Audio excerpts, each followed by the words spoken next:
Isabel. Welcome back to the PAL YouTube channel. In this video, we're going to show you how to get started with Google Colab. It's a free and easy way to run Python code, including machine learning models, right from your browser.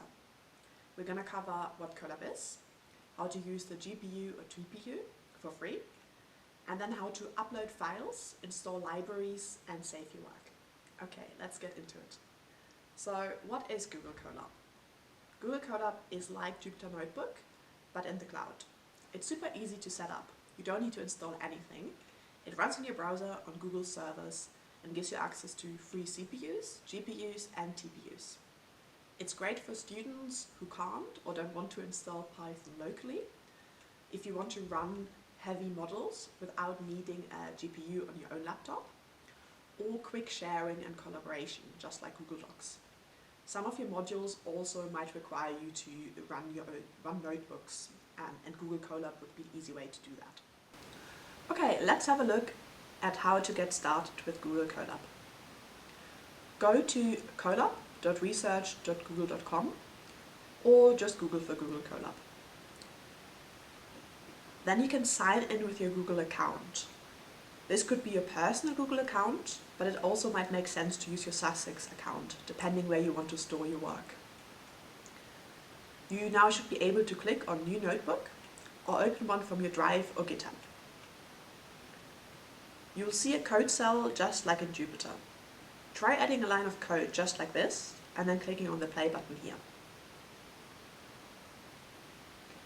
If you want to run a machine learning model, you probably want to use either the GPU or TPU. A TPU, or Tensor Processing Unit, is a specialized hardware accelerator designed by Google to boost the performance of machine learning tasks, particularly those involving deep learning. To change from the CPU to GPU or TPU, click on Runtime, then change runtime type, and then you can select either a GPU or TPU from the hardware accelerator options. Now click on Save and run your notebook. To check if your notebook is using a GPU, you can run this line of code, so import torch, and then print torch.cuda.is available. If you see true, your model can use the GPU. If you need to install any Python libraries, you can install them right in a code cell using pip. The exclamation mark tells Colab to run the command like in a terminal.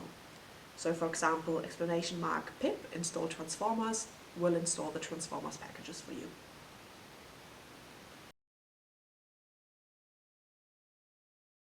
To mount your drive, you can either add this code bit from Google Colab import drive and then drive mount to a code cell and run it, or you can go to Files and then mount your Google Drive. Once you've done this, you should be able to see your drive as a folder here. So this gives your notebook access to your files in your Google Drive, so you can save data or models, or upload file or open files.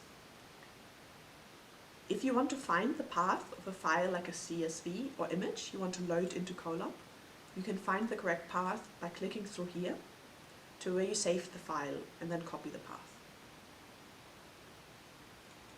Your notebook automatically saves to Google Drive if you opened it from there. To download a copy of the notebook you're working on, you can click on File and then Download, and then choose to either download it as a Python file or as a Jupyter Notebook file. You can also upload notebooks from your computer and continue working on them. A few things to keep in mind: even though Colab is amazing, it has a few limitations. There is a session timeout after 12 hours or sooner if it's idle, and you have limited RAM and GPU availability. So your project might crash if you reach the free GPU limit. And then you either have to continue with only CPU or wait for like a certain period, usually 24 hours, until it refreshes. Thanks for watching, and I hope this was helpful, and check out our other videos.